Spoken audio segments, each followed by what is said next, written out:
we're doing our first comic book review for the Patreon. If you're not a Patreon member, you can easily subscribe to my Patreon, www.patreon.com/talkativecarl. And it's one of three tiers. The minor tier, you can easily put a request in for a comic book review. The comic book you want me to review, I will make a priority and put it on a list and do a review for you guys. But this is going to be the first one, the Doctor Strange Volume 1 and 2 for Way of the Weird and Last Days of Magic. It's one of my favorite Doctor Strange comics that came out a couple of years ago. I love Doctor Strange. I wasn't like a huge Doctor Strange fan until after the movie. Benedict Cumberbatch is amazing, and like since then, even like when he was when the movie was expected to be released later on that year when it came out, I was like diving deep into like Doctor Strange comics, reading up, all that I could. Because I love my magic and occult stuff, like Harry Potter, just anything magic related is like, like I'm just like geared towards too. But yeah, this is, if you want to get into Doctor Strange, there's like a few Doctor Strange comics that you definitely have to check out for yourself. These two being one of them. It's like it's like a good introduction into Doctor Strange if you haven't read any before, so you won't be totally lost. But let's begin. Like, pretty much Way of the Weird is pretty much like you get a setup of where Doctor Strange is currently in like the Marvel universe.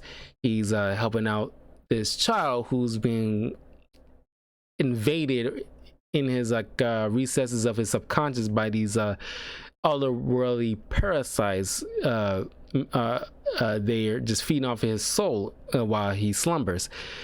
And Doctor Strange called in. He's, of course, the head honcho is a female. And Doctor Strange, like Iron Man, is one of those like those kind of guys that's like those like not dogs, but it's kind of like he sleeps around.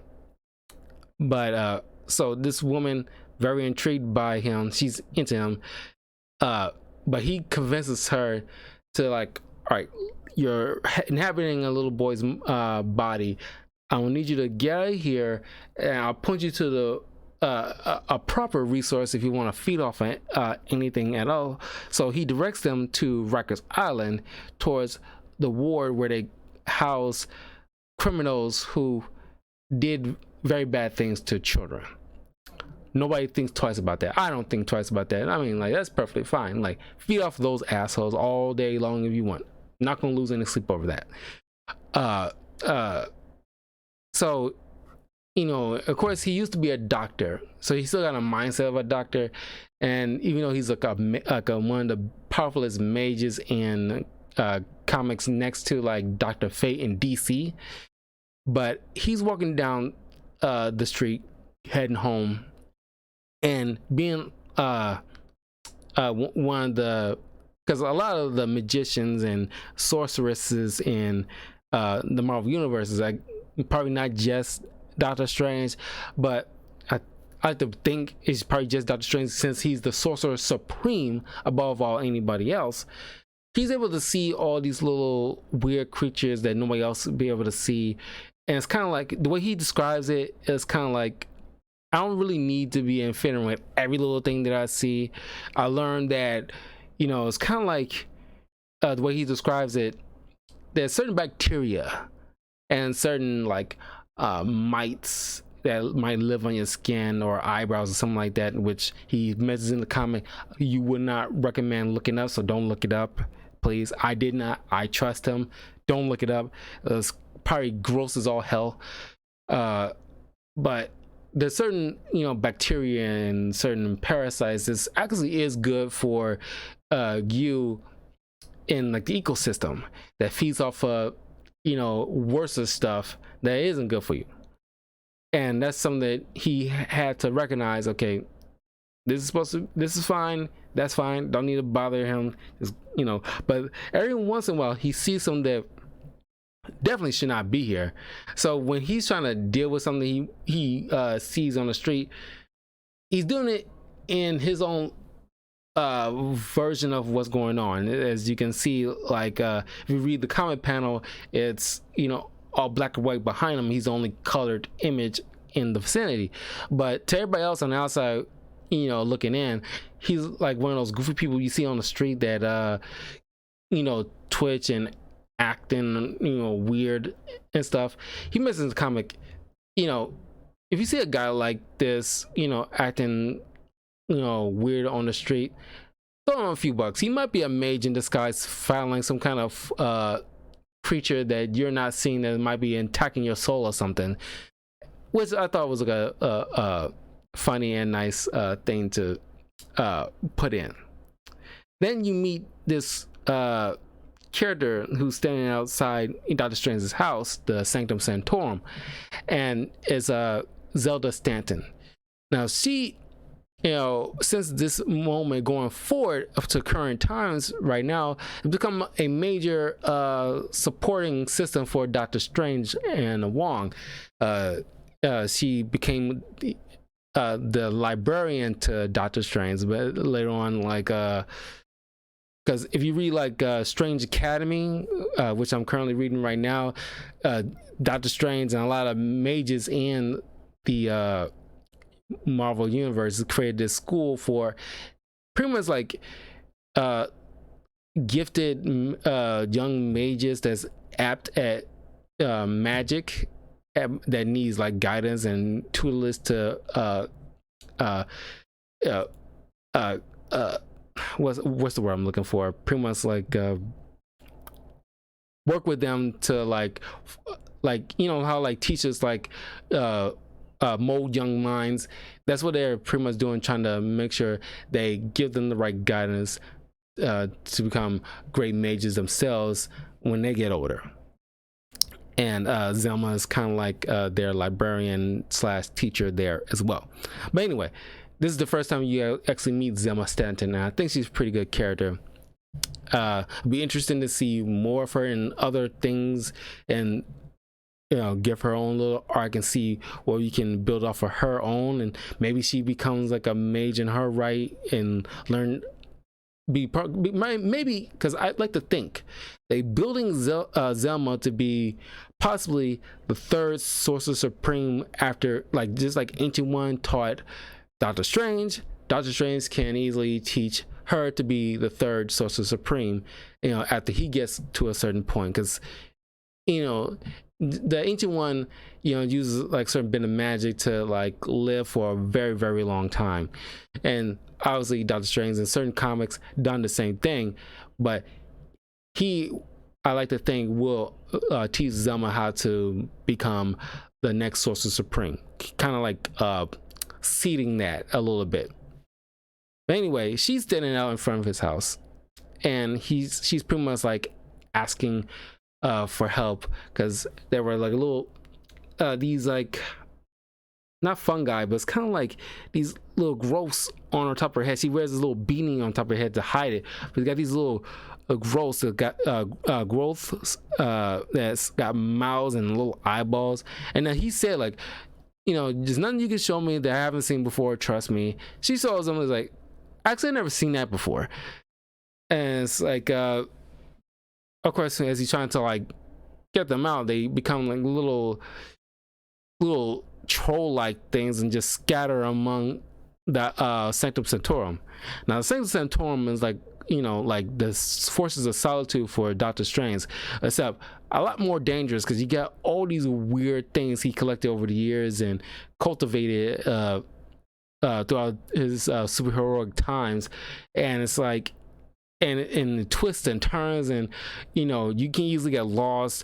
And there's a little running joke, and anytime somebody walks into Doctor Strange's house, he always mentions to his guests, like, don't talk to the snakes. It's like, and then of course the snakes talk. There's like a snakes like not near the entryway, but as you're getting past the entryway down the hall, you pass them and they try to talk with you. And to this day I never know why he keeps telling people don't talk to the snakes. And it's like, and there's, I think I read a recent comic where this Captain Marvel comic last week, where she asked him for Doctor Strange's help, and he mentioned don't talk to the snakes, and she ended up talking to the snakes for some reason, and nothing bad happened. They just go back and forth. But I don't know, maybe because you get locked in the conversation you can't get out of, maybe, I don't know. It's just like literally you can't get out of, not metaphorically. But anyway, Doctor Strange got these parasites. They're tracking them down, and while she meets up with Wong, while Doctor Strange is going through these books to figure out what these creatures are and how to deal with them. She meets up with Wong. Wong, is in the kitchen, dealing with some of those parasites, but he was also cooking for Strange, and all the while. We'll get to that tidbit soon. But Strange figured out that these creatures are from like an entirely different dimension, shouldn't even be here in the first place. Don't know, and then somehow got lodged onto your head. So since they're like pretty much like invisible threads to your mind, that's how they're so connected. They still connected to you. So the only reason to draw them back to you, you have to reveal like your deepest, darkest secrets, like things that you absolutely told no one. They feed off of like your darkest secrets. So there's like moths to the flame. They all come running back. So Doctor Strange intercepts and get them all trapped within him. And of course they feed off of people's either spirit or mind or something like that. But Doctor Strange already had like superb defenses against anything attacking his soul or mind, so they'll just end up starving themselves to death eventually. So he offered Zema offered to help sort out his library as thanks for helping her out. But then towards the end you get to see like certain somebody like a wizard coming out like a different door in the sanctum, because there's a bunch of doors that lead to different portals to other places, and someone's trying to crawl out, trying to find help from Doctor Strange, but didn't make it and was dragged back in through the door. So there's a little mystery afoot. So then you get another panel where you actually get like a little brief rundown of Doctor Strange being taught by the Ancient One. And there's like a little theme since the movie. I think they got this from the movie, because like prior to this, for the longest time, Doctor Strange, now a lot of people could not hold like a good long story arc for Doctor Strange for an extended period of time. I think this is probably one of the very few long-running Doctor Strange comics that not only is very good, but stay consistent without being canceled immediately after several issues. But since the movie, there's always been like a thing where it's like Barrymore in the movie mentions about like the bill comes due. It's like there's a price to pay with certain things that we do as magicians, and like this was like echoed through this comic run where the Ancient One was teaching Strange back in the day, when he was trying to teach him magic. I want you to punch me in the face. And Doctor Strange's like, what? I want you to punch me in the face hard as you can. It's like, I'm not doing that. It's like, then you can just go home. Like, I got nothing to teach you. You're not going to do what I say. Then you don't need to be here. Good luck to you. It's like, you're not going to teach me magic because I want to punch you in the freaking face. It's like, you're not going to hurt yourself. I promise you. Just do it. And then Doctor Strange winds up, punches him as hard as he can, breaks his hand. And it's like, I thought you said it was going to, I thought he said wasn't gonna be hurt. And Ancient Ones is telling like the lesson you have to learn is that as hard as you punch physically, the more it will hurt you. So imagine what it's like for a sorcerer when they wield magic. How much you think that's gonna hurt them right back?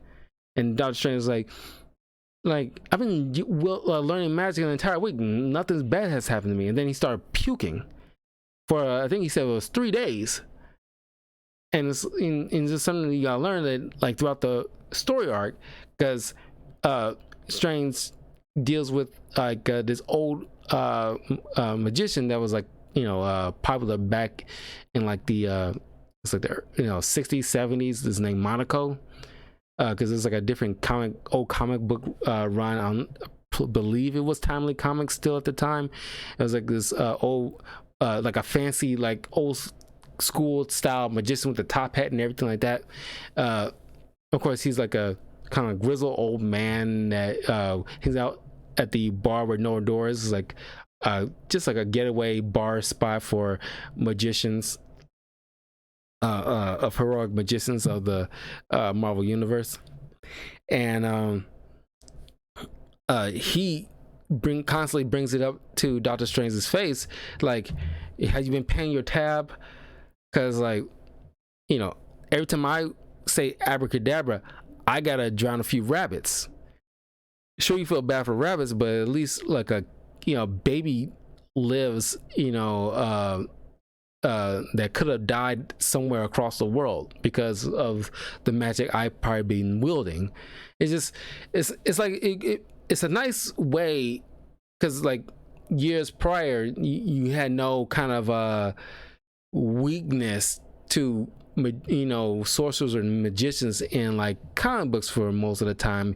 But in this comic run, Way of the Weird and Last Days of Magic, there's like a complete like a major weakness to magicians, where it's like the more magic they wield, the more recoil in a sense that falls back onto them. So they gotta be cautious with what magic that they do use.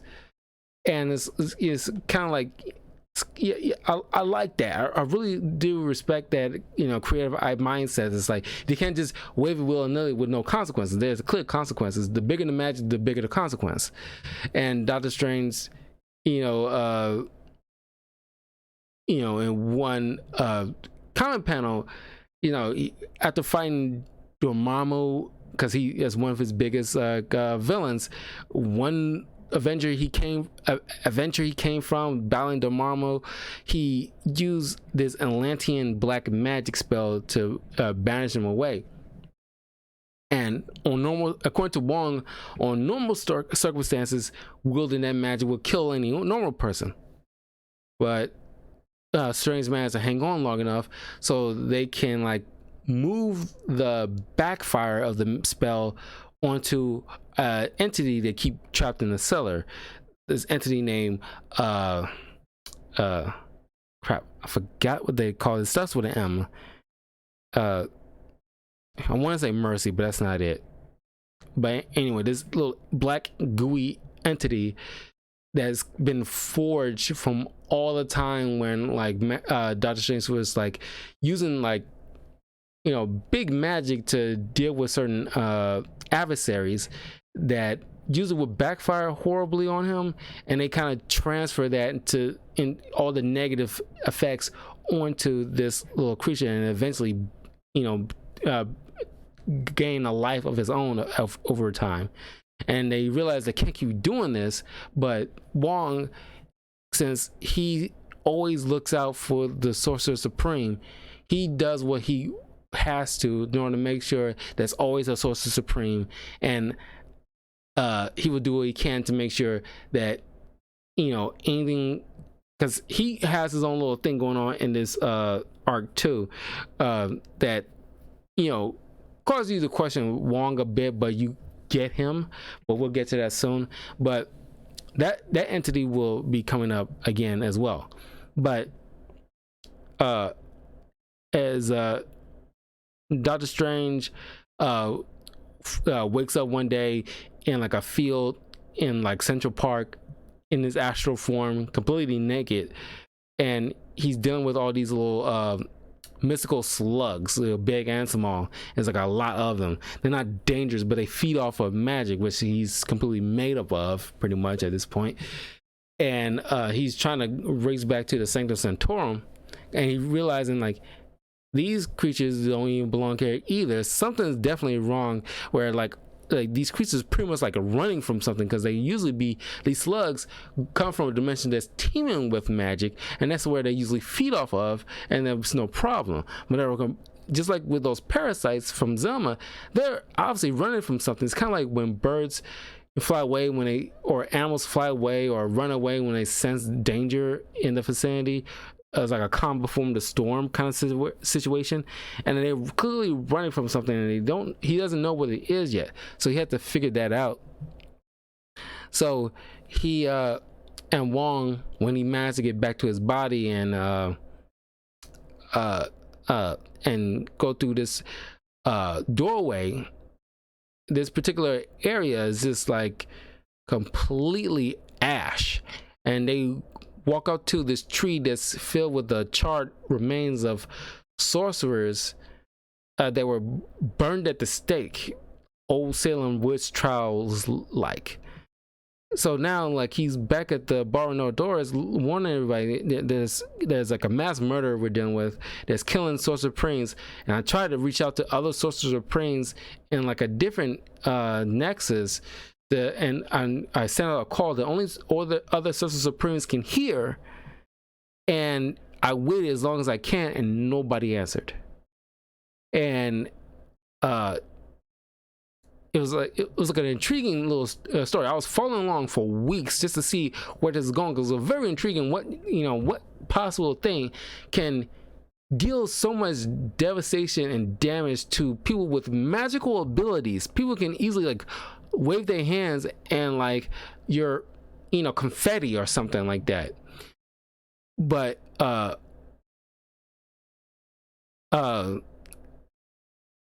when they eventually find out who it is, it's already too late, because it's like when these machinery, like this kind of sort of invisible machinery, like these orbs flying through around the globe, and like just like completely invisible to like normal people, but the magical world, they started to pretty much invade and systematically attacking any supernatural thing, any magical thing, anything tied to magic, period, in any shape or form. They're being attacked. And then it's like there's like a panel that like I really like, this like what Strange is describing, because like he realized when he was trying to investigate this area under waters, the little hidden temple area, where normally he'd be experiencing like traps that's trying to attack you if you're getting too close, and like the statues that shoot out lava or something like that, they are not breathing that at all. They're completely dead, and like everything inside the temple is like destroyed or burned to the crisp, and like he's being attacked by these armored tigers, like armored saber-tooth tigers. And it's like he sent out like a call to anybody who can hear, like, the enemy is not coming, they're already here. And it's like in the panel there's like him describing how like somewhere there's like a ghost rider screaming. Somewhere in Asgard, Thor is weeping. He does not know why. It's like magic is being killed, it's being murdered. And it's like you see these white, like black and white, like humanoid robotic things, semi-robotic synthetic things, look like like bodies of like stormtroopers, but with like this big orb, and like with like a giant, like a little singular window, like a little eye, but it's all blue, so you don't see what's inside. But there's like just pretty much the stormtrooper type of characters. It's like the grunts, and they being led by the Imperator. They're the Imperator as a force, but the Imperator as the leader. This bald-headed man who's making his mission to eradicate all magic where he finds it, no matter what dimension he has to crawl through. And he manages to go to Doctor Strange's place and like orders the eradication of everything inside. And like when you see like Dr. Voodoo Magic, the Colossus from the X-Men's little sister, Scarlet Witch, and other various Marvel characters that I haven't seen before this comic run, but they all around the globe are being attacked and trying to fight off a lot of these forces that's like doing everything they can to just like eradicate them on the spot, or at least bring them to their leaders so they can be like purified in a way in fire.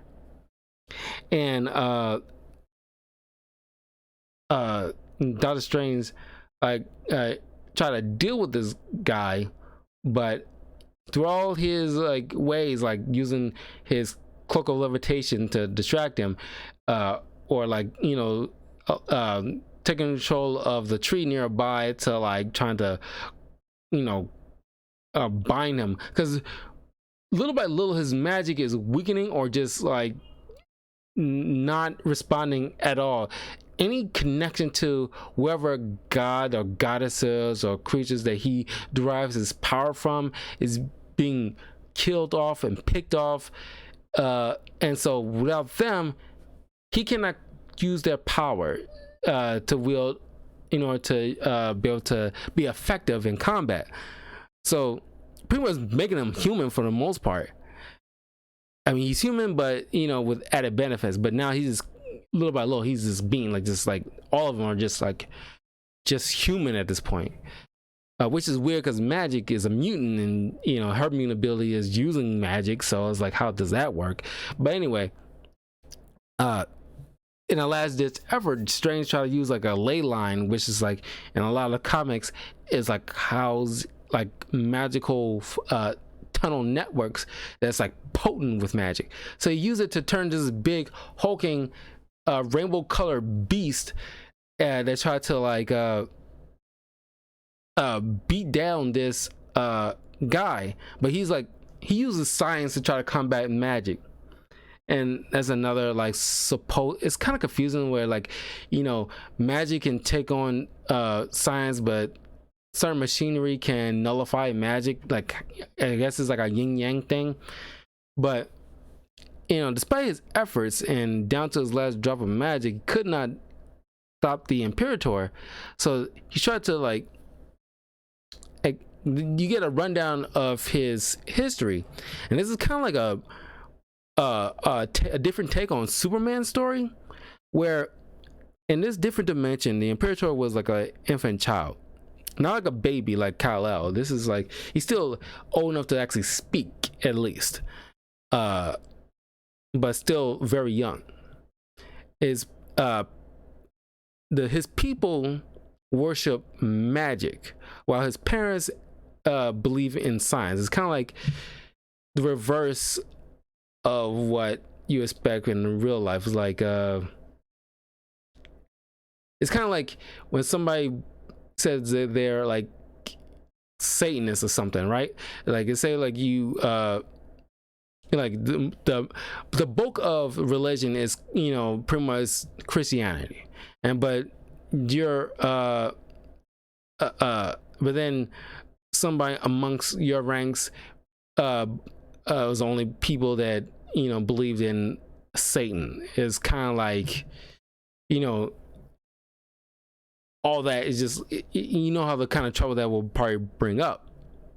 But they took it to a very extreme, because in their society they usually sacrifice a child I'm not sure it's random or picked, whatever, chosen in some kind of fashion, to be sacrificed to their god, and they chose their son, the Imperator.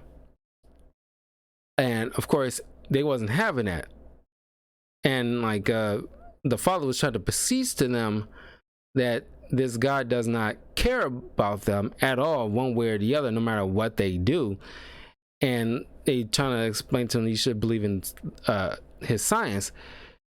And of course, they think he's a blasphemer, so they go after him and his wife. Now, and they build like in case that failed, they actually build a ship to fly off, just like Superman, but instead of just baby Kal-El, it's the entire family. But since they got on them pretty fast, they skinned the father alive and actually show in like a panel his skin. He was there waving towards the wife's face.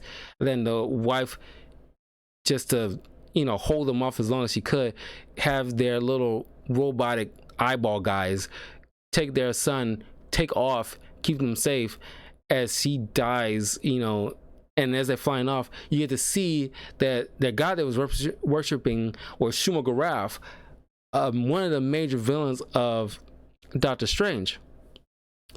And then back in present day, Strange trying to explain to them, like, I know that guy. We're not associated with that guy. I fought him plenty of times. Believe me, we're not like him. And it's like, Imperator was like, I don't care. People like you ruined my life and killed my family. You worship this various deities and different creatures and wield black magic to just like turn like reality to your whim, and you hurt a lot of people along the way. Like, I want to eradicate all that. And of course, he want to start off with magic because he wanted Doctor Strange to watch as he kills magic. Haha, magic. Then Monaco shows up, use bits of his power that he has to teleport them to a safe place as the Imperator kills him in retaliation for doing what he did. And as they're safely in another part of the globe, they come up to a conclusion where they have to, like, okay, we have to figure out, we don't have our normal means of magical access to combat this threat, so we gotta find a way to do this. Monaco, before he teleported them away, told them, like, you can't kill magic. It's kind of like the way like deforestation, like nature always comes back, it just takes time. Same thing with magic. He's telling them, you gotta find any scratch of magic that's hidden away across the world, try to find it, and use that to fight these bastards.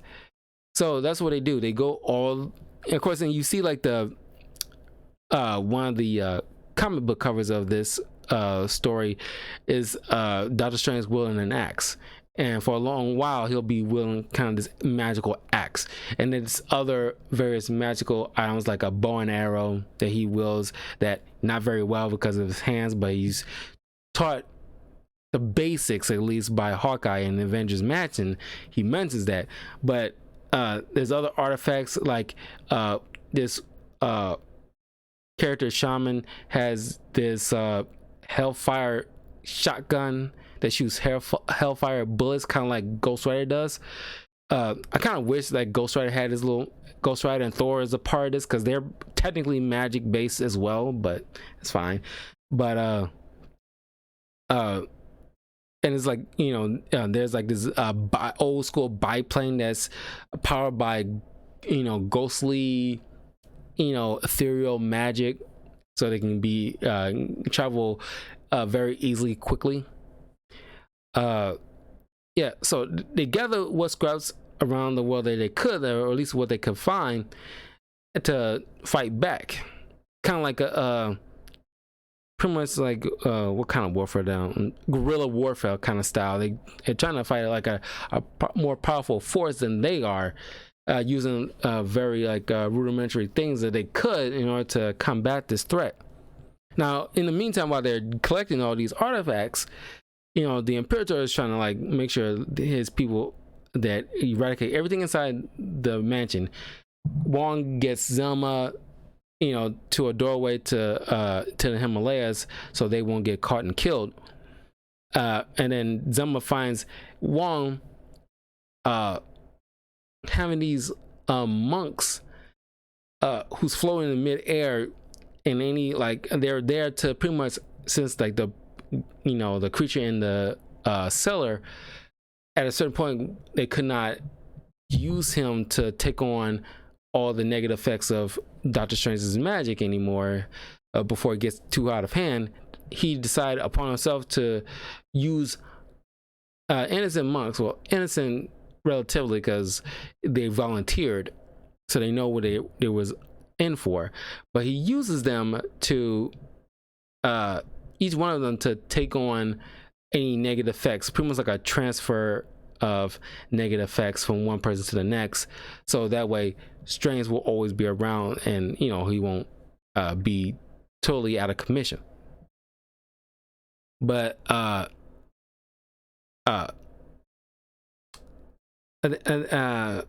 then you see all these people from all walks of life that Doctor Strange helped one way or the other. They felt drawn to come to the Himalayas, where this temple is, where Wong and Zelma are, and it's like, anybody who's touched by magic in any shape or form. Like this one woman who, her and her husband ate like these berries in their backyard. They always kept them young. And this little girl who has these dreams where she travels all kinds of places around the world and stuff like that. And this one little kid, he talks to the creature that lives under his bed, and then one day the creature never responded again, and there's a funny smell underneath his bed now, and he's afraid to look under that bed because he's afraid what he thinks might be going on. And it's like magic in every shape or form is being killed off. The magic that, because to their point of view, magic, there's a little specialness to magic in this world that kind of makes things interesting and makes the world special in its own way.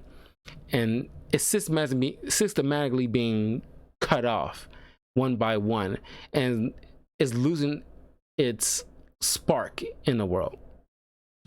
And they're being drawn to this Himalayas, so now Wong thinks of using these people, extra, essentially batteries in a way, for Strange. But Strange managed to get there, unbeknownst to Zelma and Wong. It's like, you getting these people home. I'm not using them because I don't even want to know what you're been going on about up here without my knowledge. But send all these people home. I'm going to fight these guys, and if it's my day to die, then so be it. But I'm not sacrificing people in order to keep me going. And so he knocks out Wong. It's like magic powder, and he goes off to fight the Imperator in this final battle. And on his way back, he of course, the Imperator of course goes to the cellar because he sent people down there before and nobody ever came back up because they should have been done by this point. But then you see all these dead little robot dudes, and Imperator is asking him like, what manner of creature are you? And because like, I don't know, these people won't let me out of the cellar. Will you let me out? And the Imperator is like, no, you're here to be eradicated. You stink of magic. It's like oh, and then the little creature is like, oh, I don't like you, and then starts proceeding to attack him. But then as Doctor Strange and his friends descend onto the Sanctum Sanctorum, they begin to fight off the Imperator's forces using any scraps of magic that they managed to find. As I mean, just like in the movie where, like, you know, Strange and the other characters managed to wield certain items to funnel magic too strong for their bodies to handle. That's what pretty much they're doing. And then Strange goes face to face with the Imperator, and see this black creature character there too, and the Imperator begins to attack Strange, and Strange beseeches to the creature, this guy is going to kill both of us. I understand you have issues with me, but if you just help me deal with him, we'll settle up later. And I will let you out and we'll settle up later, but help me now. And then the creature agreed. And then he's pretty much like kind of like a symbiote in a way, and just, you know, covers Doctor Strange. And as he's wielding essentially magic again, but very, very negative dark magic, anybody who's around has been like I said, touched by Strange in one shape or form, either in the Himalayas where Zelma and Wangar, or around the Sanctum Sanctorum, because as, like, you know, the Imperator is losing a bit of ground, the cloaking shield that he's been using around all his, like, ships and everything like that is being or at least magic in general, the little, you know, little barrier has been, like, dropped at this point. So now everybody, you know, around the neighborhood can see what's been going on, and various people is like, oh, I know that place. That's Doctor Strange's place. He helped my cousin. He helped my sister. He helped my dog. He helped me. It's like, and then they all again, this third eye popped into their head, where it's like, you know, everybody's like, I believe in Doctor Strange. Pretty much like, I believe in Doctor Strange, and as they all, you know, give a bit of themselves, kind of like, you know, Goku using the spirit bomb in a way, where he's taking a bit of good, like a little bit of life to store into this big ball of energy around, like, the globe and people and animals and stuff like that. That's essentially what Doctor Strange is getting from these people, like you know, he all offering that bit of magic that they have in him to, like, fuel him, so that way he can easily overpower the Imperator and just will on this guy. And so, and then also, like, because he also, by the way, you know, he managed to, you know, Strange managed to go into the crypt of his master, the Ancient One, use his skull and ground it up in a way, and use the dust particles as like a you know, the projectile to got into the Imperator's eyes, and just like you know, like a mini explosion in a way, and it's blinding him completely, and it's like completely vulnerable now. And so the fight is over at this point. He's chained up in the cellar instead of the creature, and that's the last time we've seen of him. And as per agreement, Strange allowed that creature to leave. He comes back in, like, another arc after the last days of magic was completed. You get to see, this is like around the time when, like, Lady Thor was a thing, becoming like a thing. So you can tell what era we're dealing with as far as, like, the year wise. But she helps him deal with that in, like, a future arc. But yeah, so right now, for a good period of time after this arc, Strange and a lot of magicians are pretty much like a depowered phase, and it's kind of take a little bit of time before they build up their magical strength again, and magic return to a normal standing point as it was before. But I love this comic book run. Doctor Strange is like an amazing character. Benedict Cumberbatch fits him perfectly, and I love anything that has Doctor Strange in it. Now, I definitely will pick up anything that's Doctor Strange in it. Just like with Constantine, Dr. Fate, Ghost Rider, just like I gravitate towards those kind of things. I love those. But yeah, highly recommend this comic book run. You can look this up or buy it. Doctor Strange Volume 1, Way of the Weird, Doctor Strange Volume 2, The Last Days of Magic. I kind of hope maybe in like the third Doctor Strange movie they can dive into this as like a possible a movie in the MCU's way of things, as far as like Strange dealing with like an enemy of science, not enemy of science, but enemy using science to combat his magic, and the opposing forces clash, and it's like, you know, Strange have to deal with like because a lot of Death Strange comics begin with him being a bit depowered or something like that. Not a lot, but like a fair bit. But I thoroughly enjoyed this comic book run. You will enjoy this too.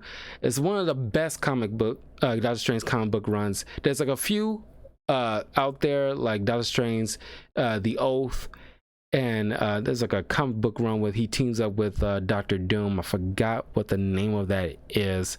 Hold on, because it's one of those comic books that I definitely want to highly recommend you guys check out if you're into Doctor Strange at all.